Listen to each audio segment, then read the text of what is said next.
Have you ever wondered what our economy would look like if it was built from the ground up? By local communities for local communities? Well, today we're diving into a blueprint for exactly that. It's an economic theory called PROUT, and it was designed to create a much more equitable society. The whole theory really kicks off with this massive question, one that thinkers have been wrestling with for centuries. How can we actually design a system that puts an end to economic exploitation, not just for a little while, but for good? So, PROUT levels this really interesting critique at the two big economic systems we all know. It basically says, look, whether you're talking about capitalism, where wealth is concentrated in the hands of a few, or communism, where power is held by the party, you're really just looking at fruits of the same variety. According to this theory, the seed of the problem is exactly the same: centralization. All right, so here's our game plan. First, we're going to dig into this problem of centralization. Then, we'll explore the decentralized solution that PROUT puts on the table. After that, we'll break down its 5 key principles, see how it would actually rebuild the economy, and finally get to its ultimate goal, which is something called total human welfare. Okay, Section 1, the centralized problem. The source material argues that, everybody wants a better standard of living, right? But the very way our economies are set up, super centralized, is what actually stops that from happening for most people. And here are the consequences it points to. In a centralized system, exploitation just keeps going because a tiny group of people with vested interests are calling all the shots. This means the purchasing power of regular folks stays flat, and you get these huge gaps between regions, like a booming city versus a struggling rural town. Plus, this concentration is said to fuel social issues like pollution and crime. So if centralization is the problem, then the proposed solution is, a pretty radical shift in the other direction. Let's get into Section 2, a decentralized solution. The source material uses this classic fable to ask a really important question.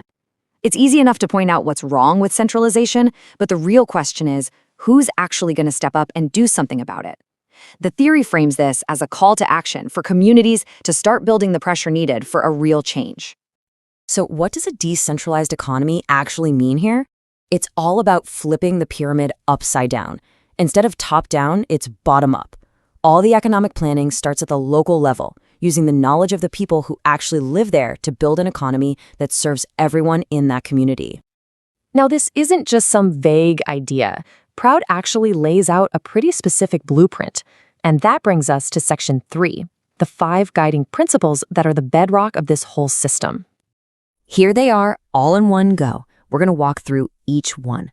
It's all about local people controlling resources, making things based on need, not profit, using cooperatives to get things done, making sure local people have jobs, and creating local markets for local stuff. So let's break them down. Okay, principle number 1 is all about who controls the resources. But first, we need to get this key definition straight. Who exactly are local people? The theory is super specific here. It has nothing to do with your race, your language, or where you were born. It's all about whether your economic interests are tied up with the community's interests. If you're invested in the well-being of the whole group, you're local. Simple as that. Principle number 2 is a massive shift in motivation. The whole mantra is production for consumption, not for profiteering. So instead of the economy asking, what's going to make us the most money, it asks, what does our community actually need? That one change right there alters everything about what gets made and why. Okay, so how do you organize all this? Well, that's principle number 3, the cooperative system.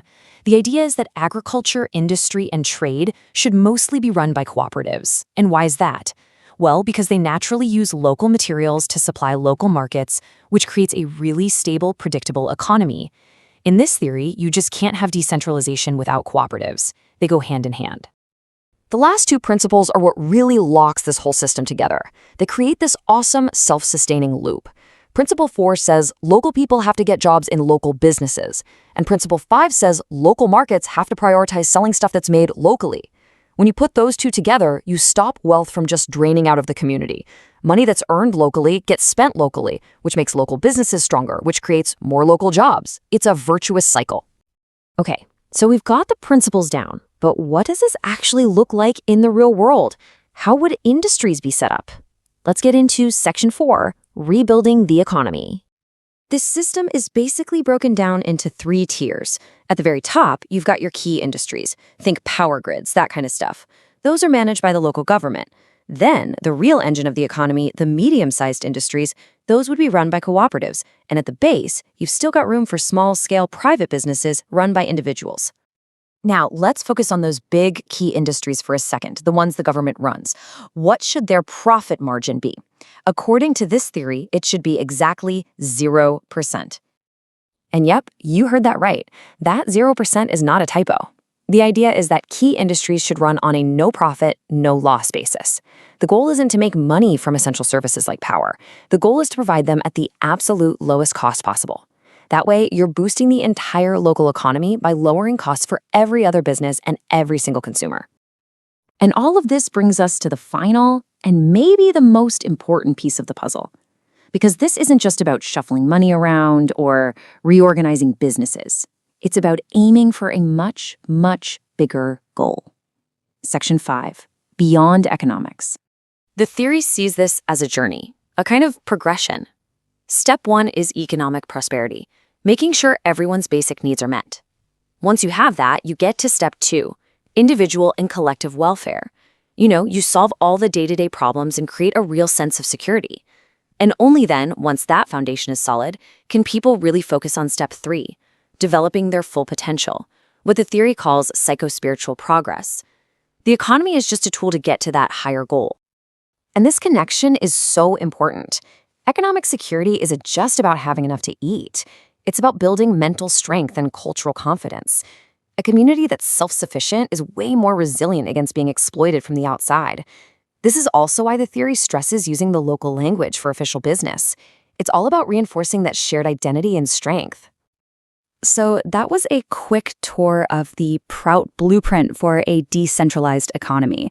And it really leaves us with a fascinating question to chew on, one that kind of forces us back to square one.